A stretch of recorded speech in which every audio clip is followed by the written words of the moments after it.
सत श्री अकाल जी। मैं रजिंदर सिंह चानी, state media coordinator.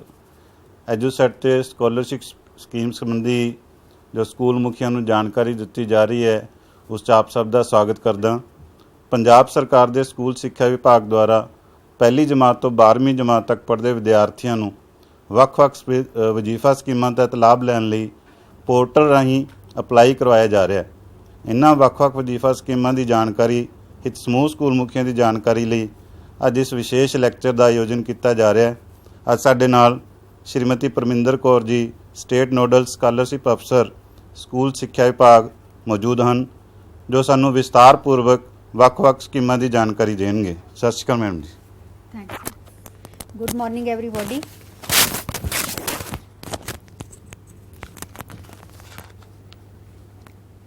Good morning everybody.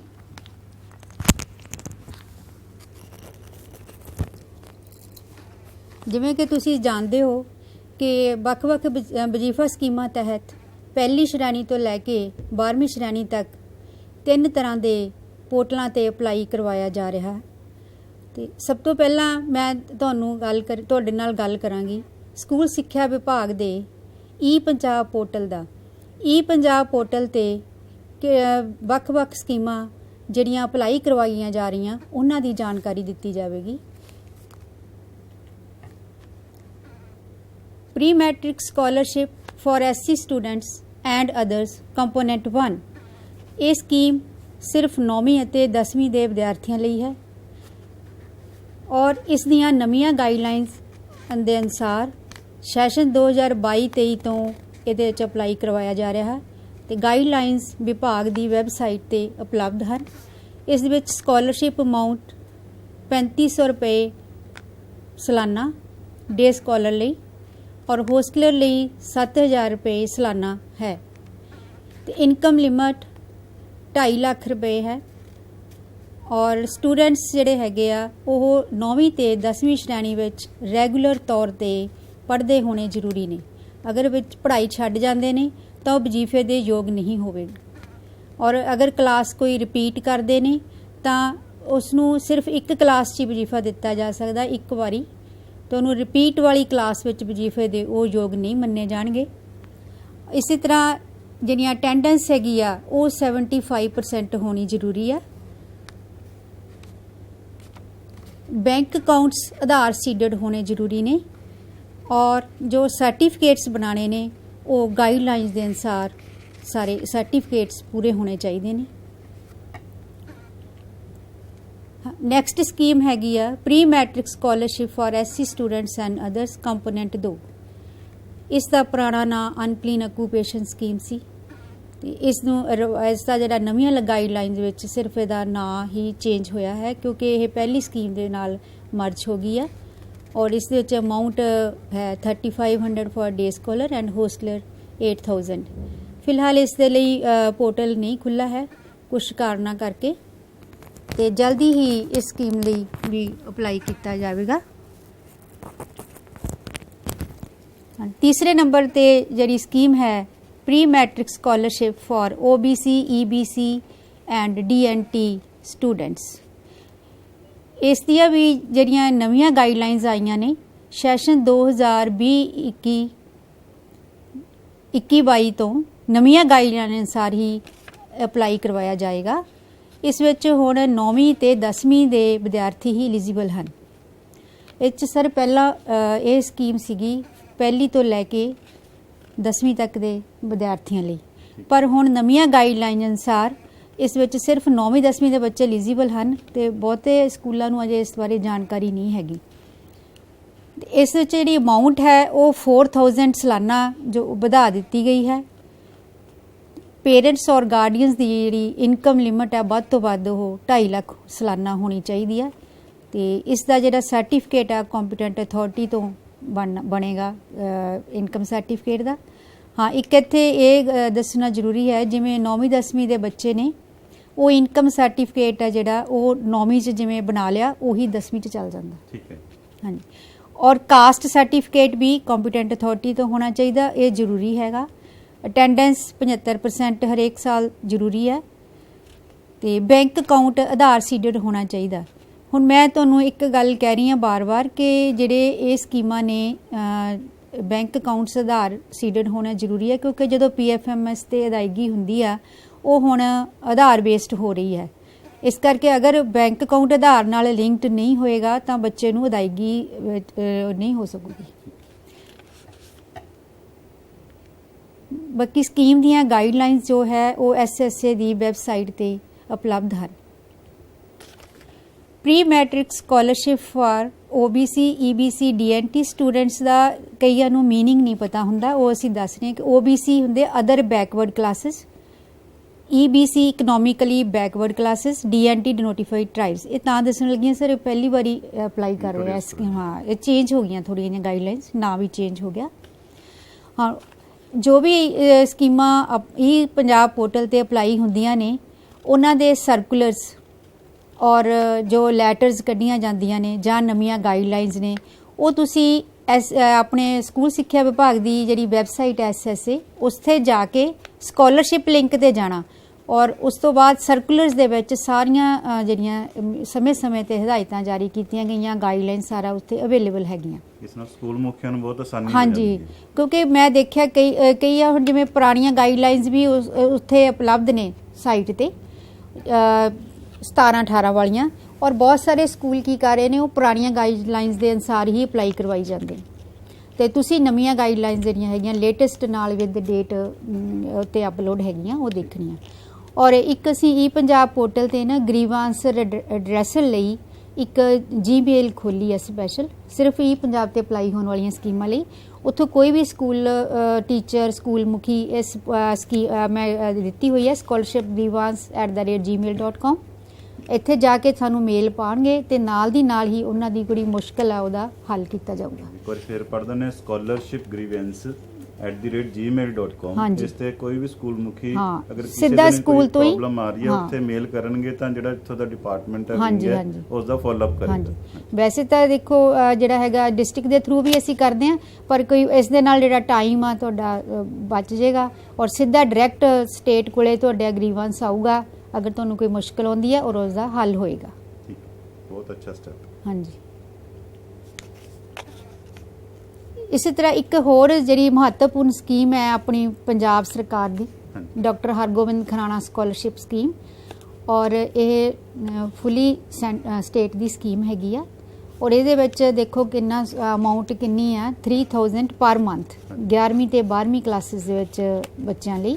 ਇਹ ਜਿਹੜੇ ਬੱਚੇ ਸਰਕਾਰੀ ਸਕੂਲਾਂ ਵਿੱਚੋਂ ਪੜ੍ਹੇ ਨੇ ਤੇ 90% ਤੋਂ ਵੱਧ ਅੰਕ ਪ੍ਰਾਪਤ ਕੀਤੇ ਨੇ ਤੇ ਹੁਣ ਵੀ ਸਰਕਾਰੀ ਸਕੂਲਾਂ 'ਚ 11ਵੀਂ 12ਵੀਂ 'ਚ ਇਸ ਵੇਲੇ ਪੜ੍ਹ ਰਹੇ ਨੇ, ਇਹ ਵਜ਼ੀਫਾ ਉਹਨਾਂ ਨੂੰ ਦਿੱਤਾ ਜਾਏਗਾ। ਪੋਰਟਲ ਖੁੱਲ੍ਹਾ ਹੈਗਾ ਤੇ ਅਪਲਾਈ ਵੀ ਕੀਤਾ ਜਾ ਰਿਹਾ। 90% ਜਾਂ ਉਸ ਤੋਂ ਵੱਧ 10ਵੀਂ ਕਲਾਸ? ਹਾਂਜੀ, 10ਵੀਂ ਮੈਰਿਟ ਦੇ ਆਧਾਰ ਤੇ। ਜਨਰਲ ਸਕਾਲਰਸ਼ਿਪ ਸਕੀਮ ਇਹ ਇੱਕ ਅਵਾਰਡ ਦੀ ਸਕੀਮ ਹੈ ਔਰ ਇਹਦੇ ਵਿੱਚ ਇਹ ਕਾਸਟ ਬੇਸਡ ਵੀ ਨਹੀਂ ਹੈ, ਨਾ ਇਹ 'ਚ ਇਨਕਮ ਬੇਸਡ ਸਕੀਮ ਹੈ। ਜਨਰਲ ਕੈਟਾਗਰੀ ਦੇ ਕੋਈ ਵੀ ਕੈਟਾਗਰੀ ਦੇ ਬੱਚੇ ਇਸ 'ਚ ਅਪਲਾਈ ਕਰਦੇ ਨੇ ਔਰ ਇਹ ਜਿਹੜਾ ਹੈਗਾ 5ਵੀਂ ਤੇ 8ਵੀਂ ਸ਼੍ਰੇਣੀ ਵਿੱਚੋਂ ਜਿਹੜੇ 3 ਲੜਕੇ ਤੇ 3 ਕੁੜੀਆਂ ਬਲਾਕ ਪੱਧਰ ਤੇ ਪੋਜੀਸ਼ਨਾਂ ਹਾਸਲ ਕਰਦੇ ਨੇ ਉਹਨਾਂ ਨੂੰ ਇੱਕ ਅਵਾਰਡ ਦਿੱਤਾ ਜਾਂਦਾ ਤੇ ਜਿਹੜੇ 6ਵੀਂ ਵਿੱਚ ਬੱਚੇ ਹੋ ਗਏ ਉਹਨਾਂ ਨੂੰ 1000 ਰੁਪਇਆ ਔਰ ਜਿਹੜੇ 9ਵੀਂ 'ਚ ਨੇ ਉਹਨਾਂ ਨੂੰ 1500 ਰੁਪਇਆ। ਹਾਂਜੀ, ਸਾਲ ਦਾ? ਹਾਂਜੀ ਹਾਂਜੀ, ਇਹ ਅਵਾਰਡ ਦੀ ਸਕੀਮ ਆ। ਇਹਦੇ ਨਾਲ ਕੋਈ ਸਕਾਲਰਸ਼ਿਪ ਸਕੀਮ ਇੱਕ ਅਪਲਾਈ ਕੀਤੀ ਜਾ ਸਕਦੀ ਹੈ। ਅੱਛਾ, ਇਹਨਾਂ ਨਾਲ ਕੋਈ ਅਪਲਾਈ ਕੀਤੀ ਜਾ ਸਕਦੀ ਹੈ ਕਿਉਂਕਿ ਇਹ ਅਵਾਰਡ ਹੈ। ਹਾਂਜੀ, ਕੋਈ ਸਕਾਲਰਸ਼ਿਪ ਅਪਲਾਈ ਕੀਤੀ ਜਾ ਹਾਂਜੀ, ਜਿਵੇਂ ਕੋਈ SC ਬੱਚਾ ਕੋਈ ਮੰਨ ਲਓ ਪ੍ਰੀ ਮੈਟ੍ਰਿਕ SC ਦਾ ਲੈ ਰਿਹਾ ਵਜ਼ੀਫਾ ਤੇ ਉਹ ਇੱਧਰ ਵੀ ਅਵਾਰਡ ਉਹਨੂੰ ਮਿਲਣਾ, ਇਹ ਦੋਨੋਂ ਇਹ ਲੈ ਸਕਦੇ, ਅਵਾਰਡ ਲੈ ਸਕਦੇ ਆ ਨਾਲ। 55 awards to SC sports student scholarship scheme, ਇਹ ਵੀ ਅਵਾਰਡ ਸਕੀਮ ਹੈ ਸਰ। ਇਹ ਸਿਰਫ SC ਸਟੂਡੈਂਟਸ ਲਈ ਆ ਜਿਹੜੇ ਪ੍ਰਾਇਮਰੀ, ਮਿਡਲ ਤੇ ਸੈਕੰਡਰੀ ਪੱਧਰ ਤੇ ਬਲਾਕ ਲੈਵਲ ਤੇ ਪਹਿਲੀਆਂ 3 ਪੋਜੀਸ਼ਨਾਂ ਹਾਸਲ ਕਰਦੇ ਨੇ ਗੇਮਸ ਵਿੱਚੋਂ। ਇਹ ਗੇਮਸ ਕਿਹੜੀਆਂ ਨੇ ਉਹ ਮੈਂ ਤੁਹਾਨੂੰ ਸਾਰੀਆਂ ਮੈਂਸ਼ਨ ਕੀਤੀਆਂ ਨੇ। ਇਹਨਾਂ ਗੇਮਸ ਵਿੱਚੋਂ ਜਿਹੜੀਆਂ ਫਸਟ 3 ਪੋਜੀਸ਼ਨਸ ਲੈਣਗੇ, ਜਿਵੇਂ ਮੰਨ ਲਓ ਪ੍ਰਾਇਮਰੀ ਪੱਧਰ ਤੇ ਬੱਚਾ ਨੇ 3 ਪੋਜੀਸ਼ਨਾਂ 'ਚ ਆ ਗਏ ਵਿਦਿਆਰਥੀ ਔਰ ਉਹਨਾਂ ਨੂੰ ਅਸੀਂ ਫਿਰ 6ਵੀਂ ਤੋਂ 8ਵੀਂ ਤੱਕ 3 ਸਾਲ ਲਈ ਉਹ ਐਲੀਜੀਬਲ ਹੋਣਗੇ। ਫਿਰ ਹਾਂਜੀ, ਤੇ ਵਜੀਫਾ 500 ਸਾਲਾਨਾ ਦਿੱਤਾ ਜਾਊਗਾ 3 ਸਾਲ ਲਈ। ਇਸੇ ਤਰ੍ਹਾਂ ਹੀ ਜਿਹੜੇ ਮਿਡਲ ਪੱਧਰ 'ਚ ਪੋਜੀਸ਼ਨਾਂ ਲੈਂਦੇ ਨੇ ਉਹਨਾਂ ਨੂੰ ਅਸੀਂ 9ਵੀਂ ਤੇ 10ਵੀਂ ਹਰੇਕ ਸਾਲ 700 ਰੁਪਇਆ ਵਜੀਫਾ ਦੇਵਾਂਗੇ। ਯਾਨੀ ਅਗਲੇ ਸਾਲ ਹੀ ਰੀਨਿਊ ਬੱਚੇ ਹੋ ਜਾਂਦੇ ਆ ਫਿਰ। ਬਲਾਕ ਪੱਧਰ ਤੇ ਹਾਂਜੀ, ਪਹਿਲੀਆਂ 3 ਪੋਜੀਸ਼ਨਾਂ ਲੈਣ ਪਹਿਲੀਆਂ ਵਾਲੇ, ਤਿੰਨ ਲੜਕੇ ਤੇ 3 ਲੜਕੀਆਂ। ਠੀਕ। ਹਾਂਜੀ, ਇਸੇ ਤਰ੍ਹਾਂ ਜਿਹੜੇ ਬੱਚੇ ਸੈਕੰਡਰੀ ਕਲਾਸ ਵਿੱਚੋਂ ਪੋਜੀਸ਼ਨਾਂ ਲੈਣਗੇ ਉਹਨਾਂ ਨੂੰ ਅਸੀਂ 2 ਸਾਲ ਸਾਲਾਨਾ 1000 ਰੁਪਇਆ ਜਿਹੜਾ ਵਜੀਫਾ ਉਹ ਦਿੱਤਾ ਜਾਏਗਾ। ਤੇ ਹੁਣ ਜਿਵੇਂ ਪਿਛਲੇ ਕੋਵਿਡ ਕਰਕੇ ਪਿਛਲੇ ਸਾਲ ਵੀ ਗੇਮਸ ਨਹੀਂ ਹੋਈਆਂ ਤੇ ਉਸ ਤੋਂ ਪਿਛਲੇ ਵੀ ਨਹੀਂ ਹੋਈਆਂ, ਹੁਣ ਸਾਡੇ ਕੋਲੇ ਰੀਨਿਊ ਬੱਚੇ ਇਸ ਵਾਰੀ ਅਪਲਾਈ ਕਰ ਰਹੇ ਹੈਗੇ ਤੇ ਇਸ ਸਾਲ ਜਿਵੇਂ ਗੇਮਸ ਹੋਈਆਂ ਤਾਂ ਫਿਰ ਉਹ ਐਲੀਜੀਬਲ ਹੋ ਜਾਣਗੇ। ਚੱਲ ਰਹੀਆਂ ਗੇਮਾਂ ਹੁਣ। ਹਾਂਜੀ, ਉਹ ਫਿਰ ਐਲੀਜੀਬਲ ਹੋ ਜਾਣਗੇ। Encouragement award to SC girl students. ਇਹ ਸਕੀਮ 'ਚ ਇਹ ਸਿਰਫ ਐਸਸੀ ਗਰਲਸ ਜਿਹੜੀਆਂ 11ਵੀਂ 12ਵੀਂ ਦੀਆਂ ਚੁਣੀਆਂ ਜਾਂਦੀਆਂ ਨੇ ਤੇ ਉਹ ਜਿਨ੍ਹਾਂ ਦੇ ਪੇਰੈਂਟਸ ਇਨਕਮ ਟੈਕਸ ਪੇਇੰਗ ਨਹੀਂ ਹਨ, ਯਾਨੀ 2.5 ਲੱਖ ਤੋਂ ਉਹਨਾਂ ਦੀ ਇਨਕਮ ਘੱਟ ਹੈ। ਇਹ ਸਿਰਫ ਇਹੀ ਹੈ ਕਿ ਡਰੋਪ ਆਊਟ ਰੇਟ ਜਿਹੜੀਆਂ ਐਸਸੀ ਗਰਲਸ ਦੀਆਂ ਡਰੋਪ ਆਊਟ ਰੇਟ ਨੂੰ ਘੱਟ ਕਰਨ ਦੇ ਲਈ ਇਹ ਪੰਜਾਬ ਸਰਕਾਰ ਨੇ ਸਕੀਮ ਚਲਾਈ ਹੋਈ ਹੈ। ਪੰਜਾਬ ਸਰਕਾਰ ਨੇ। ਹਾਂਜੀ। Attendance scholarship for SC girl students, ਇਹ ਪ੍ਰਾਇਮਰੀ ਦੀ ਸਕੀਮ ਹੈ, ਪਹਿਲੀ ਤੋਂ 5ਵੀਂ ਤੱਕ ਦੇ ਬੱਚਿਆਂ ਲਈ। ਇਸ ਦੇ ਵਿੱਚ ਐਸਸੀ ਗਰਲਸ ਜਿਹੜੀਆਂ ਕਿ ਇਨਕਮ ਟੈਕਸ ਜਿਨ੍ਹਾਂ ਦੇ ਪੇਰੈਂਟਸ ਇਨਕਮ ਟੈਕਸ ਪੇਇੰਗ ਨਹੀਂ ਹੋਣੇ ਚਾਹੀਦੇ ਤੇ ਜੇ ਜਾਇਦਾਦ ਹੈਗੀ ਆ 5 ਏਕੜ ਤੋਂ ਘੱਟ ਹੋਣੀ ਚਾਹੀਦੀ ਆ ਤੇ ਜਿਹੜੀ ਅਟੈਂਡੈਂਸ ਬੇਸਡ ਸਕੀਮ ਹੈਗੀ ਆ ਤੇ ਅਟੈਂਡੈਂਸ ਦਾ ਰਿਕਾਰਡ ਜ਼ਰੂਰ ਹੋਣਾ ਚਾਹੀਦਾ। ਠੀਕ ਹੈ। ਸਕੂਲ ਵਾਲੇ ਕਈ ਵਾਰੀ ਕੋਈ ਰਿਕਾਰਡ ਨਹੀਂ ਮੇਨਟੇਨ ਕਰਦੇ। ਜੇ ਹੁਣ ਇਹ ਹੈ ਹੀ ਅਟੈਂਡੈਂਸ ਬੇਸਡ ਸਕੀਮ ਹੈਗੀ ਆ, 75% ਹਾਜ਼ਰੀਆਂ ਜ਼ਰੂਰੀ ਨੇ, ਤਾਂ ਫਿਰ ਸਾਨੂੰ ਇਹਦੇ ਵਿੱਚ ਜਿਹੜਾ ਹੈਗਾ ਰਿਕਾਰਡ ਮੇਨਟੇਨ ਕਰਨਾ ਚਾਹੀਦਾ ਔਰ ਉਹਦੇ ਕੋਈ ਵੀ ਪ੍ਰਿੰਟ ਆਊਟ ਲੈ ਕੇ ਹਾਜ਼ਰੀਆਂ ਦਾ ਰੱਖਣਾ ਚਾਹੀਦਾ। ਸਾਰੀ ਐਸਸੀ ਗਰਲਸ ਅਪਲਾਈ ਕਰ ਸਕਦੀਆਂ ਪਹਿਲੀ ਤੋਂ 5th? ਪਹਿਲੀ ਤੋਂ 5th। ਹਾਂਜੀ, ਸਾਰੇ ਯਾਨੀ ਕਿ ਜਿਹੜੇ ਐਲੀਜੀਬਲ ਆ ਉਹ ਸਾਰਿਆਂ ਨੂੰ ਮਿਲੇਗਾ। ਹਾਂਜੀ ਹਾਂਜੀ, ਬਹੁਤ ਅੱਛੀ ਸਕੀਮ ਹੈ ਜੀ। ਹਾਂਜੀ, ਕਿ ਆਪਾਂ ਕਹਿ ਸਕਦੇ ਹਾਂ ਅਟੈਂਡੈਂਸ ਨੂੰ ਜਿਹੜਾ ਉਤਸ਼ਾਹ ਮਿਲੇਗਾ। ਹਾਂਜੀ, ਬੱਚਾ ਹਰ ਬੱਚੀ ਜਿਹੜੀ ਹੈ ਸਕੂਲ ਤੱਕ ਅਟੈਂਡੈਂਸ ਬੇਸਡ ਸਕੀਮ ਹੈਗੀ ਆ। ਇਹ ਪੰਜਾਬ ਸਰਕਾਰ ਦੀ ਸਕੀਮ ਹੈ ਜੀ। Attendance scholarship for SC and attendance scholarship for BC and EWS, ਇਹ ਵੀ ਪੰਜਾਬ ਸਰਕਾਰ ਦੀ ਸਕੀਮ ਹੈ ਔਰ ਇਸ ਦੇ ਵਿੱਚ ਵੀ ਜਿਹੜਾ ਮਤਲਬ ₹50 ਪਰ ਮੰਥ ਫਾਰ 10 ਮੰਥਸ 500 ਜਿਹੜਾ ਹੈਗਾ ਪਰ ਐਨਮ ਵਜ਼ੀਫਾ ਦਿੱਤਾ ਜਾਂਦਾ ਤੇ ਇਹਦੇ ਵਿੱਚ ਵੀ ਅਟੈਂਡੈਂਸ ਹੈ ਜਿਹੜੀ 75% ਹੋਣੀ ਜ਼ਰੂਰੀ ਹੈ ਔਰ ਜਾਂ ਇਨਕਮ ਟੈਕਸ ਪੇਇੰਗ ਨਹੀਂ ਹੋਣੇ ਚਾਹੀਦੇ। 1 ਲੱਖ ਤੋਂ ਘੱਟ ਇਨਕਮ ਵਾਲੇ ਜਿਹੜੇ ਵਿਦਿਆਰਥੀ ਆ ਉਹ ਇਹਦੇ ਵਿੱਚ ਐਲੀਜੀਬਲ ਹੈਗੇ। ਪੇਰੈਂਟਸ 1 ਲੱਖ ਤੋਂ ਘੱਟ। ਹਾਂਜੀ ਹਾਂਜੀ, ਜਾਂ 5 ਏਕੜ ਤੋਂ ਜ਼ਮੀਨ ਘੱਟ ਹੋਣੀ ਚਾਹੀਦੀ ਹੈ। ਔਰ ਇਸ ਦੇ ਸਕੀਮ ਦੇ ਵਿੱਚ ਇਹ ਹੈ ਕਿ ਜੇ ਬੱਚਾ ਇਸ ਸਕੀਮ 'ਚ ਲਾਭ ਰਹਿੰਦਾ ਜਾਂ ਉਹ ਕਿਸੇ ਹੋਰ ਸਕੀਮ 'ਚ ਨਾ ਲਵੇ ਜਾਂ ਕਿਸੇ ਹੋਰ ਸਕੀਮ 'ਚ ਲੈ ਰਿਹਾ ਤੇ ਫਿਰ ਇਸ 'ਚ ਨਹੀਂ ਲਏਗਾ। ਮਤਲਬ ਜਿਹੜੀਆਂ ਸਕੀਮ ਹੈ ਉਹਨਾਂ ਉਹ ਸਿਰਫ ਇੱਕ 'ਚ ਲੈ ਸਕਦਾ। ਹਾਂਜੀ। ਜੇ ਅਵਾਰਡ ਹੈ ਤਾਂ ਸਕੀਮ ਪਲੱਸ ਅਵਾਰਡ 'ਚ ਲੈ ਸਕਦਾ। ਇਹ ਬਹੁਤ ਨੋਟ ਕਰਨ ਵਾਲੀ ਗੱਲ ਹੈ ਜੀ। ਸਮੂਹ ਸਕੂਲ ਮੁਖੀਆਂ ਵਾਸਤੇ ਬਾਰ-ਬਾਰ ਮੈਮ ਇਸੇ ਗੱਲ ਤੇ ਜ਼ੋਰ ਦੇ ਰਹੇ ਹੈ ਵੀ ਸਕੀਮ ਸਿਰਫ ਕਿਸੇ ਇੱਕ 'ਚ ਪਾਰਟਿਸਿਪੇਟ ਕਰ ਸਕਦਾ, ਜੇ ਅਵਾਰਡ ਹੈ ਨਾਲ ਉਸ 'ਚ ਅਪਲਾਈ ਕਰ ਸਕਦਾ ਐਕਸਟਰਾ। ਹਾਂਜੀ ਸਰ, ਮੈਂ ਜਿਵੇਂ ਪਹਿਲਾਂ ਦੱਸਿਆ ਸੀ ਕਿ ਸਾਡੇ 3 ਤਰ੍ਹਾਂ ਦੇ ਪੋਰਟਲ ਆ ਤੇ ਪਹਿਲਾਂ ਮੈਂ ਦੱਸਿਆ ਤੁਹਾਨੂੰ ਜਿਹੜੀਆਂ ਪੰਜਾਬ ਪੋਰਟਲ ਤੇ ਸਕੀਮਾਂ ਅਪਲਾਈ ਹੋਈਆਂ ਉਹਨਾਂ ਬਾਰੇ ਜਾਣਕਾਰੀ ਦਿੱਤੀ ਆਪਾਂ। ਇਹ ਜਿਹੜਾ ਪੰਜਾਬ ਪੋਰਟਲ ਹੈ ਇਹ ਆਪਣਾ ਪੰਜਾਬ ਸਰਕਾਰ ਦਾ ਸਕੂਲ ਸਿੱਖਿਆ ਵਿਭਾਗ ਦਾ ਪੋਰਟਲ ਹੈ ਔਰ ਇੱਕ ਹੈ ਡਾਕਟਰ ਅੰਬੇਦਕਰ ਪੋਰਟਲ। ਹੁਣ ਦੂਸਰਾ ਡਾਕਟਰ ਅੰਬੇਦਕਰ ਪੋਰਟਲ ਵੀ ਪੰਜਾਬ ਸਰਕਾਰ ਦਾ ਹੀ ਪੋਰਟਲ ਹੈ ਤੇ ਇਸ ਤੇ 2 ਸਕੀਮਾਂ ਅਪਲਾਈ ਹੁੰਦੀਆਂ, post matric scholarship for SC students and post matric scholarship for OBC DNT and EBC students. ਪਹਿਲਾਂ ਐਸਸੀ ਸਟੂਡੈਂਟਸ। ਹਾਂਜੀ, ਇਹ ਪਹਿਲਾਂ ਐਸਸੀ ਸਟੂਡੈਂਟਸ ਦੀ ਇਹ ਬੜੀ ਮਹੱਤਵਪੂਰਨ ਸਕੀਮ ਹੈ ਔਰ ਇਹਦੇ ਵਿੱਚ ਅਮਾਊਂਟ ਵੀ ਕਾਫੀ ਹੈ। ਔਰ ਹੁਣ ਇੱਕ ਹੋਰ ਤੁਹਾਨੂੰ ਦੱਸਦੇ ਹਾਂ ਕਿ ਜਿਵੇਂ ਇਸ ਸਾਲ ਦੇ ਸੈਸ਼ਨ ਦੇ ਬੱਚੇ ਆ ਉਹਨਾਂ ਨੂੰ ਐਸੇ ਸੈਸ਼ਨ 'ਚ ਹੀ ਪੇਮੈਂਟ ਹੋ ਜਾਣੀ ਹੈ। ਮੇਰਾ ਖਿਆਲ ਬਹੁਤਿਆਂ ਨੂੰ ਤਾਂ ਹੋ ਵੀ ਗਈ। ਅੱਛਾ। ਹਾਂਜੀ, ਅਪਲਾਈ ਕਰਦੇ ਨੇ ਔਰ ਨਾਲ ਦੀ ਨਾਲ ਜਿਵੇਂ ਉਹਨਾਂ ਨੇ 3 ਸੈਸ਼ਨਾਂ ਦੇ ਵਿੱਚ ਵੰਡ ਲਿਆ ਹੋਇਆ ਕੁਆਟਰਲੀ, ਉਹ ਪੇਮੈਂਟ ਵੀ ਹੁੰਦੀ ਹੈ। ਇਹ ਮਤਲਬ ਜੇ ਤੁਹਾਡੇ ਕੋਲੇ ਐਸਸੀ ਸਟੂਡੈਂਟਸ ਪੋਸਟ ਮੈਟ੍ਰਿਕ ਲਈ ਐਲੀਜੀਬਲ ਹੈਗੇ ਨੇ ਤਾਂ ਤੁਸੀਂ ਸਭ ਤੋਂ ਪਹਿਲਾਂ ਇਹਦੇ ਵਿੱਚ ਅਪਲਾਈ ਕਰਵਾਓ ਤਾਂ ਕਿ ਉਹ ਜਿਹੜਾ ਹੈਗਾ ਬੱਚੇ ਨੂੰ ਵਿਦਿਆਰਥੀ ਜਿਹੜਾ ਵੱਧ ਤੋਂ ਵੱਧ ਲਾਭ ਲੈ ਸਕਣ। ਹਾਂ, ਇਹ ਹਾਂਜੀ, ਇਹ ਜਿਹੜਾ ਪੋਰਟਲ ਹੈਗਾ ਇਹ ਪੰਜਾਬ ਸਰਕਾਰ ਦਾ ਔਰ ਹੁਣ ਇਸ ਵਾਰੀ ਵੀ ਖੁੱਲ੍ਹਾ ਇਸ ਟਾਈਮ। ਹਾਂਜੀ, ਇਹਦੇ ਵਿੱਚ ਰੀਇੰਬਰਸਮੈਂਟ ਆਫ ਫੀ ਹੁੰਦੀ ਹੈ। ਜਿੰਨੀ ਬੱਚੇ ਦੀ ਟੋਟਲ ਫੀ ਬਣਦੀ ਹੈ ਉਹ ਸਾਰੀ ਦੀ ਸਾਰੀ ਰੀਇੰਬਰਸ ਹੁੰਦੀ ਹੈ ਤੇ ਨਾਲ 2500 ਰੁਪਇਆ ਉਹਨੂੰ ਮੇਨਟੇਨੈਂਸ ਅਲਾਊਂਸ ਵੀ ਵਿਦਿਆਰਥੀ ਨੂੰ ਦਿੱਤਾ ਜਾਂਦਾ ਤੇ ਵਿਦਿਆਰਥੀ ਦੇ ਅਕਾਊਂਟ 'ਚ ਸਾਰੇ ਪੈਸੇ ਜਾਂਦੇ ਨੇ ਡਾਇਰੈਕਟ ਪੇਮੈਂਟ ਹੁੰਦੀ ਹੈ। ਸਿੱਧਾ ਲਾਭਪਾਤਰੀ ਤੱਕ ਲਾਭ ਪਹੁੰਚ ਰਿਹਾ। ਹਾਂਜੀ, ਇਹਨਾਂ ਸਕੂਲਾਂ ਨੇ ਕੀ ਕਰਨਾ, ਵਿਦਿਆਰਥੀਆਂ ਨੂੰ ਐਸਸੀ ਵਿਦਿਆਰਥੀਆਂ ਨੂੰ ਤੋਂ ਬਿਨਾਂ ਫੀਸ ਲਏ ਐਡਮਿਸ਼ਨ ਦੇਣੀ ਆ। ਠੀਕ ਹੈ। ਔਰ ਫ੍ਰੀ ਸ਼ਿਪ ਕਾਰਡ ਅਪਲਾਈ ਕਰਦੇ ਨੇ, ਫ੍ਰੀ ਸ਼ਿਪ ਕਾਰਡ ਉਹ ਸਕੂਲ ਵਾਲਿਆਂ ਨੂੰ ਦੇ ਦਿੰਦੇ ਨੇ। ਔਰ ਉਸ ਤੋਂ ਬਾਅਦ ਜਦੋਂ ਵਿਦਿਆਰਥੀ ਨੂੰ ਫੀਸ ਵਿਦਿਆਰਥੀ ਦੇ ਅਕਾਊਂਟ ਵਿੱਚ ਆ ਜਾਂਦੀ ਆ ਤਾਂ ਫਿਰ ਉਹ ਵਿਦਿਆਰਥੀ ਨੇ ਸਕੂਲ ਵਾਲਿਆਂ ਨੂੰ ਜਮ੍ਹਾਂ ਕਰਾਉਣੀ ਹੁੰਦੀ ਹੈ। ਹਾਂਜੀ, ਇਹਦੇ ਵਿੱਚ ਦੇਖੋ ਇਨਕਮ ਸਰਟੀਫਿਕੇਟ ਜਿਹੜਾ ਹੈਗਾ ਉਹ ਵੀ ਕੰਪੀਟੈਂਟ ਅਥਾਰਟੀ ਤੋਂ ਬਣਿਆ ਹੋਣਾ ਚਾਹੀਦਾ। ਜਿਹੜਾ 11ਵੀਂ 'ਚ ਮਤਲਬ ਜਿਵੇਂ ਬਣਾ ਲਓ, ਠੀਕ ਹੈ। ਇਸ ਤਰ੍ਹਾਂ ਕਾਸਟ ਸਰਟੀਫਿਕੇਟ ਹੈ ਜਿਹੜਾ ਉਹ ਵੀ ਹੋਣਾ ਚਾਹੀਦਾ। ਇਹ ਜ਼ਰੂਰੀ ਹੈ ਦੋਨੇ। ਬਾਕੀ ਗਾਈਡਲਾਈਨਸ ਇਹਦੀਆਂ ਉਪਲਬਧ ਹੁੰਦੀਆਂ, ਤੁਸੀਂ ਉਹਨਾਂ ਦੇ ਅਨੁਸਾਰ ਹੀ ਅਪਲਾਈ ਕਰਵਾਉਣਾ। ਬੈਂਕ ਅਕਾਊਂਟ ਆਧਾਰ ਸੀਡਡ ਜ਼ਰੂਰੀ ਨੇ, ਕਿਉਂਕਿ ਇਹਦੇ ਵਿੱਚ ਵੀ ਪੇਮੈਂਟਸ ਜਿਹੜੀ ਹੈਗੀ ਆ ਉਹ PFMS ਰਾਹੀਂ ਹੁੰਦੀ ਹੈ। ਨੈਕਸਟ ਹੈਗੀ ਹੈ post matric scholarship for OBC EBC DNT students. ਇਸ ਦਾ ਵੀ ਪਹਿਲਾਂ ਪੁਰਾਣਾ ਨਾਂ ਸੀਗਾ post matric scholarship for only OBC students. ਹੁਣ ਇਹਦੇ 'ਚ ਨਵੀਆਂ ਗਾਈਡਲਾਈਨਸ, ਇਹਦੇ 'ਚ ਜਿਹੜਾ ਨਾਮ ਚੇਂਜ ਹੋ ਗਿਆ। ਔਰ ਇਹਦੇ ਵਿੱਚ ਹੁਣ ਦੇਖੋ ਫੀਸਾਂ ਦੀ ਰੀਇੰਬਰਸਮੈਂਟ ਨਹੀਂ ਹੋਏਗੀ। ਨਵੀਂ ਸਕੀਮ ਵਿੱਚ ਬਸ 5000 ਪਰ ਐਨਮ ਬੱਚੇ ਨੂੰ ਦਿੱਤਾ ਜਾਏਗਾ। ਹਾਂਜੀ,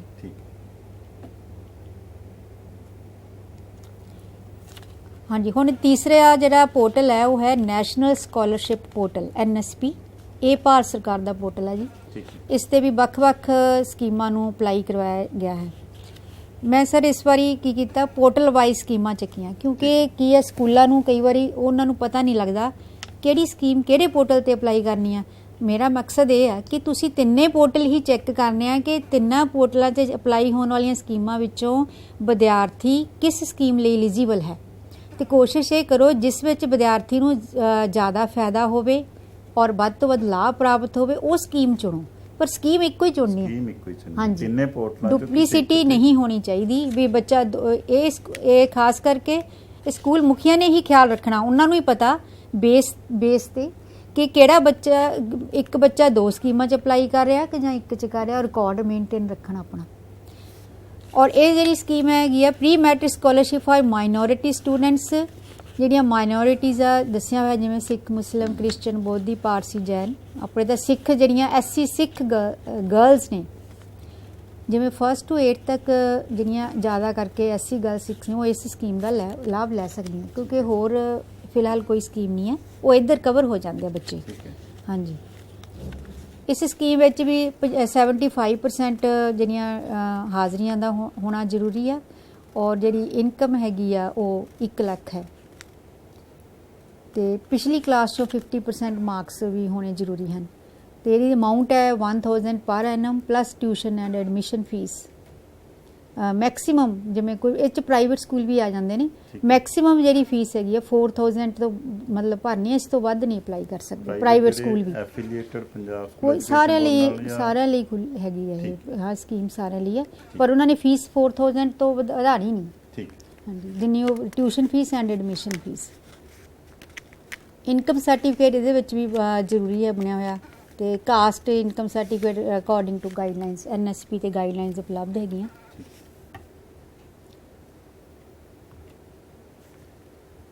post matric scholarship for minority students, ਜਿਸ ਇਹਦੇ ਵਿੱਚ ਥੋੜਾ ਜਿਹਾ ਰੇਟ ਵੱਧ ਹੈ ਜੀ। ਇਹ 'ਚ 2300 ਪਰ ਐਨਮ ਹੈ। ਕੰਡੀਸ਼ਨ ਸੇਮ ਹੈ। ਹਾਂਜੀ, ਹੁਣ ਇੱਕ ਬੱਚਾ ਦੇਖੋ ਪੋਸਟ ਮੈਟ੍ਰਿਕ SC ਸਕੀਮ ਲਈ ਵੀ ਐਲੀਜੀਬਲ ਹੈ, ਉਹ ਪੋਸਟ ਮੈਟ੍ਰਿਕ ਮਾਈਨੋਰਿਟੀ ਲਈ ਵੀ ਐਲੀਜੀਬਲ ਹੈ। ਜਿਹੜੇ SC ਬੱਚੇ ਉਹ ਦੋਨਾਂ 'ਚ ਐਲੀਜੀਬਲ ਹੈ। ਇਹ ਸਕੂਲ ਵਾਲਿਆਂ ਨੇ ਦੇਖਣਾ ਕਿ ਕਿਹੜੀ ਸਕੀਮ 'ਚ ਅਪਲਾਈ ਕਰਨਾ। ਕੁਝ ਬੱਚਿਆਂ ਨੂੰ ਇੱਧਰ ਵੀ ਕਰ ਸਕਦੇ ਨੇ, ਕਿਉਂਕਿ ਇਹ ਹਾਈ ਮੈਰਿਟ ਵਾਲਿਆਂ ਨੂੰ, ਕਿਉਂਕਿ ਇਹ ਮੈਰਿਟ ਬੇਸਡ ਵੀ ਹੈ। ਇਹ ਜਦੋਂ ਬੱਚੇ ਚੂਜ਼ ਕਰਦੇ ਨੇ ਨਾ, ਹਾਈ ਮੈਰਿਟ ਵਾਲੇ ਚੂਜ਼ ਕਰ ਲੈਂਦੇ ਨੇ। ਤੀਸਰੀ ਸਕੀਮ ਆ ਜਿਹੜੀ ਉਹ ਨੈਸ਼ਨਲ ਸਕਾਲਰਸ਼ਿਪ ਪੋਰਟਲ ਤੇ ਹੈ, NMMS ਸਕੀਮ, ਨੈਸ਼ਨਲ ਮੈਰਿਟ ਕਮ ਮੀਨਸ ਸਕਾਲਰਸ਼ਿਪ। ਇਹ ਆਪਣੇ ਪੰਜਾਬ ਸਰਕਾਰ SCRT ਵੱਲੋਂ ਟੈਸਟ ਕੰਡਕਟ ਕੀਤਾ ਜਾਂਦਾ, ਔਰ ਇਹਦੇ ਵਿੱਚ ਵੀ ਅਮਾਊਂਟ ਕਾਫੀ ਹੈ। 1000 ਪਰ ਮੰਥ, 12000 ਪਰ ਐਨਮ ਸਕਾਲਰਸ਼ਿਪ ਹੈ। ਇਹ 8th ਕਲਾਸ ਵਿੱਚ ਟੈਸਟ ਕੰਡਕਟ ਹੁੰਦਾ, SCRT ਦੁਆਰਾ ਲਿਆ ਜਾਂਦਾ, ਔਰ ਉਸ ਤੋਂ ਬਾਅਦ ਵਿਦਿਆਰਥੀ 4 ਸਾਲਾਂ ਲਈ ਐਲੀਜੀਬਲ ਹੋ ਜਾਂਦਾ, 9ਵੀਂ ਤੋਂ 12ਵੀਂ ਤੱਕ। 48,000 ਰੁਪਏ ਬੱਚਾ ਸਕਾਲਰਸ਼ਿਪ ਲੈ ਹਾਂਜੀ। ਸਕਦਾ ਟੋਟਲ 4 ਸਾਲਾਂ 'ਚ। ਹਾਂਜੀ ਅਗਰ ਇਸ 'ਚ ਤੇ ਟੀਚਰ ਸਮੇਂ ਤੇ ਉਹਨਾਂ ਦਾ ਜਿਹੜਾ ਐਨਐਮਐਸ ਵਾਸਤੇ ਅਪਲਾਈ ਕਰਵਾ ਦੇਣ ਤੇ ਬੱਚਾ ਵਧੀਆ ਤਿਆਰੀ ਕਰਕੇ ਟੈਸਟ ਹਾਂਜੀ ਤੇ ਕੁਆਲੀਫਾਈ ਕਰ ਜੇ, ਹੈ ਨਾ? ਹਾਂਜੀ। ਔਰ ਇਹਦੇ ਵਿੱਚ ਇੱਥੇ ਇੱਕ ਹੈ ਪ੍ਰੋਬਲਮ ਕਿ ਵਿਦਿਆਰਥੀ ਜਿਵੇਂ ਪਹਿਲਾਂ ਮਿਨੋਰਟੀ ਦਾ ਫਾਇਦਾ ਲੈ ਰਹੇ ਆ ਤੇ ਉਹ ਬਾਅਦ ਚ ਐਨਐਮਐਮਐਸ ਸਿਲੈਕਟ ਹੋ ਗਿਆ ਤੇ ਉਹ ਫਿਰ ਕੀ ਕਰਦੇ ਨੇ, ਪੋਰਟਲ ਇੱਕੋ ਹੀ ਆ, ਉੱਥੇ ਸਕੀਮ ਨਹੀਂ ਸਿਲੈਕਟ ਕਰਦੇ ਐਨਐਮਐਮਐਸ, ਮਿਨੋਰਟੀ 'ਚ ਹੀ ਫਿਰ ਦੁਬਾਰਾ ਅਪਲਾਈ ਕਰ ਦਿੰਦੇ ਨੇ ਔਰ ਫਿਰ ਕੀ ਆ, ਮਿਨੋਰਟੀ ਵਾਲੇ ਵਜ਼ੀਫੇ ਤੋਂ ਉਹ ਵਾਂਝੇ ਰਹਿ ਜਾਂਦੇ ਆ, ਸੌਰੀ ਐਨਐਮਐਮਐਸ ਵਾਲੇ ਤੋਂ ਵਾਂਝੇ ਰਹਿ ਜਾਂਦੇ, ਉਹਨਾਂ ਨੂੰ ਮਿਨੋਰਟੀ ਮਿਲ ਜਾਂਦਾ। ਸੋ ਇਹ ਗਲਤੀ ਨਹੀਂ ਕਰਨੀ ਕਿਉਂਕਿ ਐਨਐਮਐਮਐਸ ਦੀ ਅਮਾਊਂਟ ਜ਼ਿਆਦਾ। ਜਦੋਂ ਬੱਚਾ ਐਨਐਮਐਮਐਸ 'ਚ ਸਿਲੈਕਟ ਹੋ ਗਿਆ ਤਾਂ ਉਸ ਨੂੰ ਤੁਸੀਂ ਜਿਹੜਾ ਮਿਨੋਰਟੀ ਵਾਲਾ ਉਹਨੂੰ ਡਿਸਕਾਰਡ ਕਰ ਦਿਓ ਪਲੀਜ਼, ਜਾਂ ਉਹਨੂੰ ਬਲੌਕ ਕਰ ਦਿਓ ਤੇ ਇਕੱਲਾ ਐਨਐਮਐਮਐਸ ਸਿਲੈਕਟ ਕਰਕੇ ਉੱਥੇ ਹੀ ਅਪਲਾਈ ਕਰੋ। ਹੁਣ ਮੈਂ ਤੁਹਾਨੂੰ ਇੱਕ ਹੋਰ ਦੱਸਦੀ ਹਾਂ ਕਿ ਮੰਨ ਲਓ ਵਿਦਿਆਰਥੀ ਹਰਗੋਬਿੰਦ ਖਰਾਣਾ 'ਚ ਵੀ ਐਲੀਜੀਬਲ ਹੋ ਗਿਆ, ਉਸ ਦੀ ਅਮਾਊਂਟ ਹੁਣ ਇਸ ਤੋਂ ਵੀ ਜ਼ਿਆਦਾ ਹੈਗੀ ਆ, ਉਹ ਹੈਗੀ ਆ ਮੈਟ੍ਰਿਕ ਦੇ ਨੰਬਰਾਂ ਤੇ ਬੇਸਡ, ਤੇ ਮੈਟ੍ਰਿਕ ਵਿੱਚੋਂ ਉਧਰ ਵੀ ਸਿਲੈਕਟ ਹੋ ਗਿਆ। ਹੁਣ ਫਿਰ ਤੁਸੀਂ ਕੀ ਕਰਨਾ ਉਸ ਕੇਸ ਵਿੱਚ? ਤੁਸੀਂ ਦੇਖੋ 10ਵੀਂ ਤੱਕ ਤਾਂ ਐਨਐਮਐਮਐਸ ਸਿਲੈਕਟ ਕਰ ਲਈ, ਵਿਦਿਆਰਥੀ ਨੇ ਲੈ ਲਿਆ, ਉਸ ਤੋਂ ਬਾਅਦ ਫਿਰ ਤੁਸੀਂ ਐਨਐਮਐਮਐਸ 'ਚ ਰੀਨਿਊ 'ਚ ਨਾ ਅਪਲਾਈ ਕਰੋ, ਹਰਗੋਬਿੰਦ ਖਰਾਣਾ 'ਚ ਕਰ ਦਿਓ, ਇਹ ਤੁਹਾਡੇ ਤੇ ਹੈਗਾ। ਸੋ ਇਸ ਤਰ੍ਹਾਂ ਨਹੀਂ ਕਰਨਾ ਕਿ ਇੱਕ ਬੱਚਾ ਹਰਗੋਬਿੰਦ ਖਰਾਣਾ ਦਾ ਵੀ ਲਾਭ ਲੈ ਰਿਹਾ ਤੇ ਐਨਐਮਐਮਐਸ ਦਾ ਵੀ ਲੈ ਰਿਹਾ। ਵਿਦਿਆਰਥੀ ਨੇ ਐਟ ਏ ਟਾਈਮ ਇੱਕ ਹੀ ਸਕੀਮ ਦਾ ਲਾਭ ਲੈਣਾ। ਇਹ ਇਸ ਦਾ ਗੱਲ ਦਾ ਖਿਆਲ ਸਕੂਲ ਮੁਖੀ ਨੇ ਰੱਖਣਾ, ਇਹਦੀ ਰਿਸਪੌਂਸਿਬਿਲਟੀ ਕੱਲ੍ਹ ਸਕੂਲ ਮੁਖੀ ਦੀ, ਕਿ ਡੁਪਲੀਸਿਟੀ ਨਹੀਂ ਹੋਣੀ ਚਾਹੀਦੀ। ਹਾਂਜੀ, ਹੁਣ ਨੈਸ਼ਨਲ ਸਕਾਲਰਸ਼ਿਪ ਪੋਰਟਲ ਤੇ ਇੱਕ ਡਿਸੇਬਿਲਿਟੀਜ਼ ਵਾਲੇ ਜਿਹੜੇ ਵਿਦਿਆਰਥੀ ਨੇ ਉਹਨਾਂ ਲਈ ਸਕੀਮਾਂ ਨੇ, ਪ੍ਰੀ ਮੈਟ੍ਰਿਕ, ਪੋਸਟ ਮੈਟ੍ਰਿਕ ਤੇ ਟੌਪ ਕਲਾਸ ਸਕਾਲਰਸ਼ਿਪ, ਤੇ ਇਹਦੇ ਲਈ ਜਿਹੜਾ 30 ਸਤੰਬਰ ਲਾਸਟ ਡੇਟ ਹੈਗੀ ਆ ਅਪਲਾਈ ਕਰਨ ਦੀ। ਤੇ ਇਹ ਅਮਾਊਂਟ ਵੀ ਸਕਾਲਰਸ਼ਿਪ ਕਾਫੀ ਜ਼ਿਆਦਾ ਹੈਗੀ ਆ। ਇਹ ਸਪੈਸ਼ਲੀ ਜਿਹੜੀ ਹੈ ਸਕੀਮ ਸੈਂਟਰ ਦੀ ਡਿਸੇਬਿਲਿਟੀਜ਼ ਲਈ ਹੈ ਔਰ ਮੇਰਾ ਖਿਆਲ ਜਿਹੜੇ ਇਸ ਤਰ੍ਹਾਂ ਦੇ ਦਿਵਿਆਂਗ ਵਿਦਿਆਰਥੀ ਨੇ, ਸਾਨੂੰ ਉਹਨਾਂ ਨੂੰ ਇਸੇ ਤੇ ਹੀ ਅਪਲਾਈ ਕਰਵਾਉਣਾ ਚਾਹੀਦਾ ਐਨਐਸਪੀ ਪੋਰਟਲ ਤੇ ਇਹਨਾਂ ਸਕੀਮਾਂ ਦੇ ਅੰਡਰ।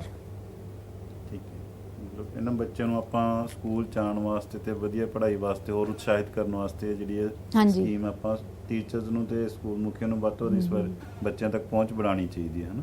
ਵੈਸੇ ਤਾਂ ਦੇਖੋ ਸਰ, ਜਿਹੜੇ ਡਿਸੇਬਿਲਿਟੀਜ਼ ਵਾਲੇ ਜਿਵੇਂ ਪ੍ਰੀ ਮੈਟ੍ਰਿਕ ਐਸਸੀ 'ਚ ਵੀ ਹੈ, ਉਹਨਾਂ ਨੂੰ ਐਕਸਟਰਾ ਪੇਮੈਂਟ ਵੀ ਹੁੰਦੀ ਆ, ਉਧਰ ਵੀ ਅਪਲਾਈ ਕਰ ਸਕਦੇ ਨੇ, ਪਰ ਉਹ ਇੱਕ 'ਚ ਦੇਖ ਲੈਣ ਕਿ ਜਿਸ ਵਿੱਚ ਅਮਾਊਂਟ ਜ਼ਿਆਦਾ ਹੈਗੀ ਆ ਉਸ ਸਕੀਮ 'ਚ ਅਪਲਾਈ ਕਰਨ।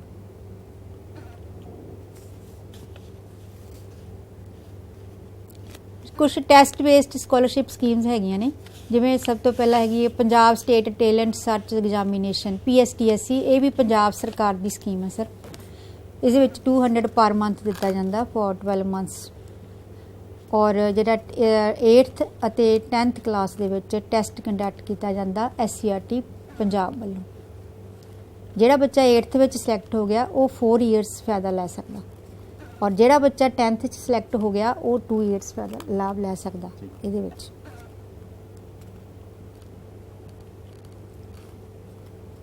ਹਾਂ, ਇੱਕ ਨਵੀਂ ਸਕੀਮ ਆਈ ਹੈ test based top class school scheme for OBC and others under PM young achiever scholarship award scheme for vibrant India. ਇਹ ਸਕੀਮ ਨਵੀਂ ਹੈ, ਵੈਸੇ ਤਾਂ ਹੁਣ ਅਪਲਾਈ ਹੋ ਚੁੱਕੇ ਆ। ਇਸ ਸਕੀਮ ਦੇ ਵਿੱਚ ਅਸੀਂ ਐਡਵਰਟਾਈਜ਼ ਕੀਤਾ ਸੀਗਾ, ਨਿਊਜ਼ ਵੀ ਚੱਲੀ। ਹਾਂਜੀ ਹਾਂਜੀ, ਔਰ ਇਹਦੇ ਵਿੱਚ ਲਿੰਕ ਦਿੱਤਾ ਹੋਇਆ, ਇਹ ਕਿਸੇ ਪੋਰਟਲ ਤੇ ਅਪਲਾਈ ਨਹੀਂ ਹੁੰਦੀ ਆ, ਮੇਰਾ ਲਿੰਕ ਦਿੱਤਾ ਹੋਇਆ ਨੀਚੇ, ਉਸ ਲਿੰਕ ਤੇ ਹੀ ਅਪਲਾਈ ਹੋਏਗੀ। ਹਾਂਜੀ, ਇਸ ਵਿੱਚ ਅਮਾਊਂਟ ਕਾਫੀ ਹੈ, 75,000 ਪਰ ਐਨਮ ਫਾਰ 9ਵੀਂ 10ਵੀਂ ਲਈ ਔਰ 1,25,000 ਪਰ ਐਨਮ 11ਵੀਂ 12ਵੀਂ ਦੇ ਵਿਦਿਆਰਥੀਆਂ ਲਈ।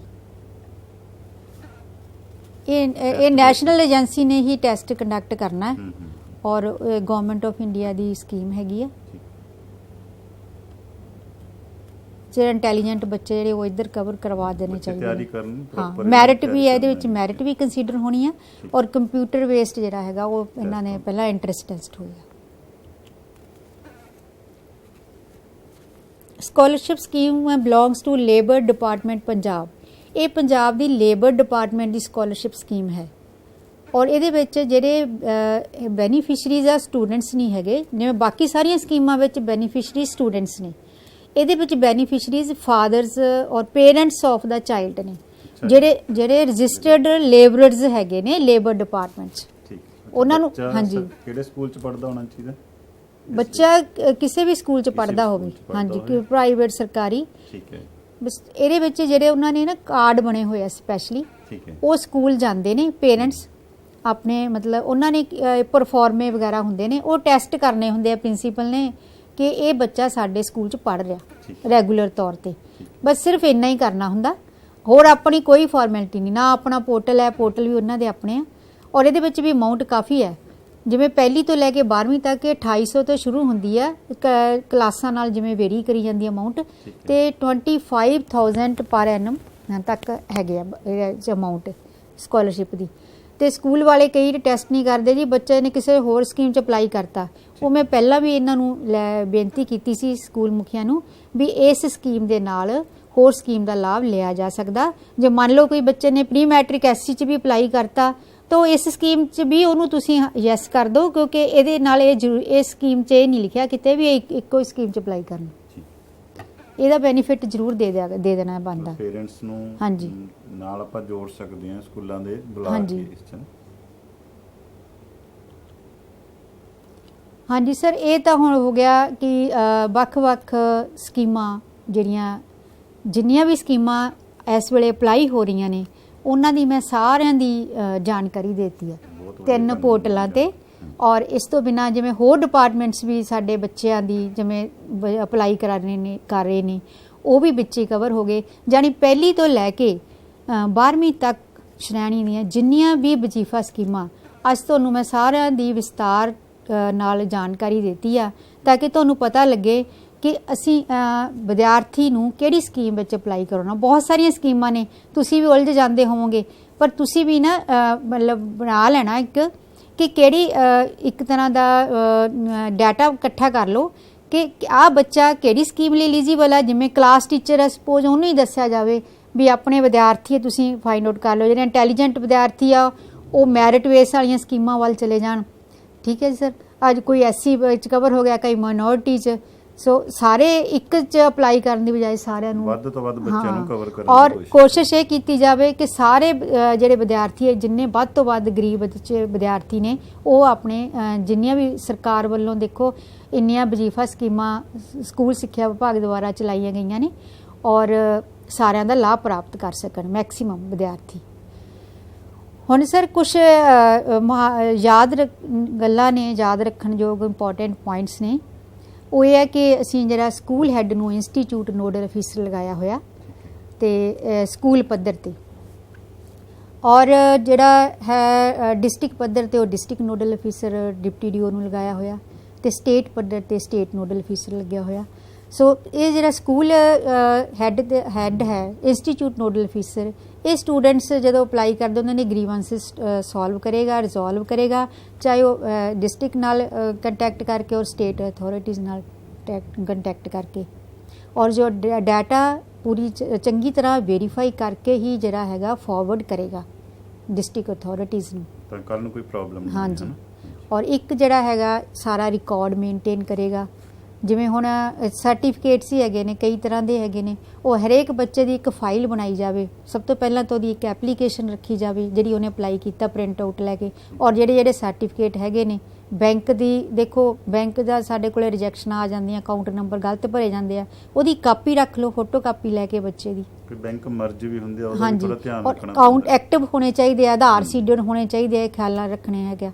ਔਰ ਫਾਈਲ ਤਿਆਰ ਕਰ ਲਓ ਹਰੇਕ ਬੱਚੇ ਦੀ, ਤਾਂ ਕਿ ਆਡਿਟ ਟੀਮ ਹੋਵੇ, ਕੱਲ ਨੂੰ ਤੁਸੀਂ ਰਿਕਾਰਡ ਪ੍ਰੋਡਿਊਸ ਕਰ ਸਕੋ। ਪਿੱਛੇ ਜੇ ਆਡਿਟ ਹੋਇਆ ਔਰ ਸਕੂਲ ਮੁਖੀ ਜਿਹੜੇ ਹੈਗੇ ਨੇ ਉਹ ਰਿਕਾਰਡ ਨਹੀਂ ਪ੍ਰੋਡਿਊਸ ਕਰ ਸਕੇ, ਬਾਅਦ ਚ ਪ੍ਰੋਬਲਮ ਆਉਂਦੀਆਂ, ਉਹ ਫੇਸ ਕਰਨੀਆਂ ਪੈਂਦੀਆਂ, ਔਖਾ ਲੱਗਦਾ, ਤੇ ਇਸ ਕਰਕੇ ਪਹਿਲਾਂ ਹੀ ਤਿਆਰੀ ਕਰ ਲੈਣੀ ਚਾਹੀਦੀ ਹੈ।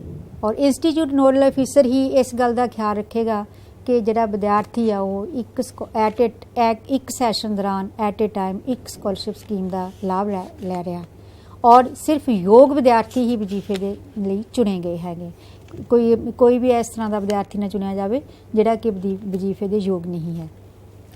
ਔਰ ਜਿਹੜੇ ਬੈਂਕ ਅਕਾਊਂਟਸ ਨੇ ਉਹ ਵੀ ਐਕਟਿਵ ਹੋਣੇ ਚਾਹੀਦੇ ਨੇ ਤੇ ਆਧਾਰ ਨਾਲ ਸੀਡਡ ਹੋਣੇ ਚਾਹੀਦੇ ਨੇ। ਜਿਸ ਤਰ੍ਹਾਂ ਜਿਹੜੀਆਂ ਸਕੀਮਾਂ ਜਿਵੇਂ ਪ੍ਰੀ ਮੈਟ੍ਰਿਕ ਐਸਸੀ ਆ, pre matric OBC, EBC, DNT, NMMS ਤੇ pre matric post matric SC ਸਕੀਮਾਂ 'ਚ ਇਹ ਦੱਸਣਾ ਜ਼ਰੂਰੀ ਹੈ ਸਰ, ਇੱਥੇ PFMS ਰਾਹੀਂ ਅਦਾਇਗੀ ਹੁੰਦੀ ਆ ਠੀਕ ਹੈ। ਤੇ ਇਹ PFMS ਰਾਹੀਂ ਆਧਾਰ ਬੇਸ ਅਦਾਇਗੀ ਹੁੰਦੀ ਆ। ਆਧਾਰ ਨੰਬਰ ਕਰੈਕਟ ਹੋਣੇ ਜ਼ਰੂਰੀ ਆ ਔਰ ਬੈਂਕ ਨਾਲ ਸੀਡਡ ਹੋਣੇ ਜ਼ਰੂਰੀ ਆ ਇਹਨਾਂ ਬੈਂਕ ਜੋ ਵੀ ਮੈਂ ਸਕੀਮਾਂ ਦਾ ਦੱਸਿਆ ਹੈਗਾ। ਔਰ ਜਿਹੜੇ ਸਰਟੀਫਿਕੇਟਸ ਨੇ ਜਿਵੇਂ caste certificate, income certificate, domicile certificate, occupation certificate, disability certificate, ਇਹ ਸਾਰੇ ਜਿਹੜੇ ਸਰਟੀਫਿਕੇਟ ਨੇ ਉਹ ਜਿਹੜੀ ਸਕੀਮਾਂ 'ਚ ਜਿੱਥੇ ਲੋੜੀਂਦੇ ਨੇ ਉਹਨਾਂ ਦਾ ਵੀ ਰਿਕਾਰਡ ਮੇਨਟੇਨ ਕੀਤਾ ਜਾਵੇ ਤੇ ਪਾਸਬੁੱਕ ਦੀ ਫੋਟੋ ਕਾਪੀ ਵੀ ਰੱਖੀ ਜਾਵੇ। ਔਰ ਇੱਕ ਖਿਆਲ ਹੋਰ ਵੀ ਰੱਖਣਾ ਇੰਸਟੀਚਿਊਟ ਨੋਡਲ ਅਫਸਰ ਨੇ ਜਦੋਂ ਡਾਟਾ ਫਾਰਵਰਡ ਕਰਨਾ, there should be no duplicity in bank account number ਔਰ ਆਧਾਰ ਨੰਬਰ। ਇਹ ਨਾ ਹੋਵੇ ਦੋ ਬੱਚਿਆਂ ਦਾ ਆਧਾਰ ਨੰਬਰ ਸੇਮ ਭਰਿਆ ਹੋਵੇ ਜਾਂ ਬੈਂਕ ਅਕਾਊਂਟ ਸੇਮ ਭਰਿਆ ਹੋਵੇ। ਔਰ ਇਸ ਤਰ੍ਹਾਂ ਸਰ ਇਹ ਸੀ ਧਿਆਨ ਦੇਣ ਯੋਗ ਗੱਲਾਂ। ਔਰ ਐਂਡ ਦੇ ਵਿੱਚ ਮੈਂ ਇੱਕ ਸਾਰਿਆਂ ਨੂੰ ਫਿਰ ਸਕੂਲ ਮੁਖੀਆਂ ਨੂੰ ਬੇਨਤੀ ਕਰਨੀ ਆ ਕਿ ਜੋ ਸਮੇਂ-ਸਮੇਂ ਤੇ ਮੁੱਖ ਦਫ਼ਤਰ ਤੋਂ ਹਦਾਇਤਾਂ ਜਾਰੀ ਹੁੰਦੀਆਂ ਨੇ ਉਹ ਪਲੀਜ਼ ਉਹਨਾਂ ਨੂੰ ਅਣਦੇਖਿਆ ਨਾ ਕੀਤਾ ਜਾਵੇ, ਕਿਉਂਕਿ ਉਹਨਾਂ ਸਾਰੀਆਂ ਬਹੁਤ ਇੰਪੋਰਟੈਂਟ ਹੁੰਦੀਆਂ ਨੇ ਜੋ ਕਿ ਤੁਹਾਡੇ ਵੈਬਸਾਈਟ ਤੇ ਵੀ ਉਪਲਬਧ ਨੇ ਔਰ ਉਹਨਾਂ ਦੇ ਆਧਾਰ ਤੇ ਹੀ ਵੱਖ-ਵੱਖ ਵਜ਼ੀਫਾ ਸਕੀਮਾਂ ਅਧੀਨ ਵੱਧ ਤੋਂ ਵੱਧ ਵਿਦਿਆਰਥੀਆਂ ਨੂੰ ਅਪਲਾਈ ਕਰਵਾਉਣਾ ਯਕੀਨੀ ਬਣਾਇਆ ਜਾਵੇ ਤੇ ਜੋ ਵੀ ਆਪਣੀ ਸਰਕਾਰ ਵੱਲੋਂ, ਪੰਜਾਬ ਸਰਕਾਰ ਵੱਲੋਂ ਦੇ ਸਕੂਲ ਸਿੱਖਿਆ ਵਿਭਾਗ ਵੱਲੋਂ ਵੱਖ-ਵੱਖ ਵਜ਼ੀਫਾ ਸਕੀਮਾਂ 'ਚ ਅਪਲਾਈ ਕਰਵਾਇਆ ਜਾ ਰਿਹਾ। ਦੇਖੋ ਕਿੰਨੀ ਮਿਹਨਤ ਨਾਲ ਸਾਰੇ ਜਾਣੇ ਅਸੀਂ ਲੱਗੇ ਹੋਏ ਹਾਂ। ਸੋ ਪਲੀਜ਼ ਤੁਸੀਂ ਸਾਨੂੰ ਕੋਆਪਰੇਟ ਕਰੋ ਤਾਂ ਕਿ ਜਿਹੜੇ ਹੈਗੇ ਆਪਾਂ ਵੱਧ ਤੋਂ ਵੱਧ ਵਿਦਿਆਰਥੀਆਂ ਨੂੰ ਵਜ਼ੀਫੇ ਦੀ ਅਦਾਇਗੀ ਕਰਾ ਸਕੀਏ। ਬਹੁਤ ਬਹੁਤ ਧੰਨਵਾਦ ਮੈਡਮ ਪਰਮਿੰਦਰ ਕੌਰ ਜੀ ਜੋ ਸਾਡੇ ਸਟੇਟ ਨੋਡਲ ਸਕਾਲਰਸ਼ਿਪ ਅਫਸਰ ਹੈ। ਬਹੁਤ ਹੀ ਵਧੀਆ ਢੰਗ ਨਾਲ ਸਾਨੂੰ ਇੱਕ ਮਿੱਥੇ ਸਮੇਂ ਦੇ ਵਿੱਚ ਸਾਰੀਆਂ ਸਕੀਮਾਂ ਦੀ ਜਾਣਕਾਰੀ ਦਿੱਤੀ ਤੇ ਆਸ ਹੈ ਸਮੂਹ ਸਕੂਲ ਮੁਖੀ ਇਸ ਜਾਣਕਾਰੀ ਦਾ ਵੱਧ ਤੋਂ ਵੱਧ ਫਾਇਦਾ ਲੈ ਕੇ ਤੇ ਵੱਧ ਤੋਂ ਵੱਧ ਜਿਹੜੇ ਵਿਦਿਆਰਥੀਆਂ ਨੂੰ ਅਪਲਾਈ ਕਰਵਾ ਕੇ ਇਹਨਾਂ ਦੇ ਲਾਭਪਾਤਰੀ ਬਣਾਉਣਗੇ। ਇੱਕ ਵਾਰੀ ਫੇਰ ਮੈਡਮ ਪਰਮਿੰਦਰ ਕੌਰ ਜੀ ਦਾ ਥੈਂਕਸ ਕਰਦੇ ਹਾਂ। ਸਤਿ ਸ਼੍ਰੀ ਅਕਾਲ ਜੀ। ਸਤਿ ਸ਼੍ਰੀ ਅਕਾਲ।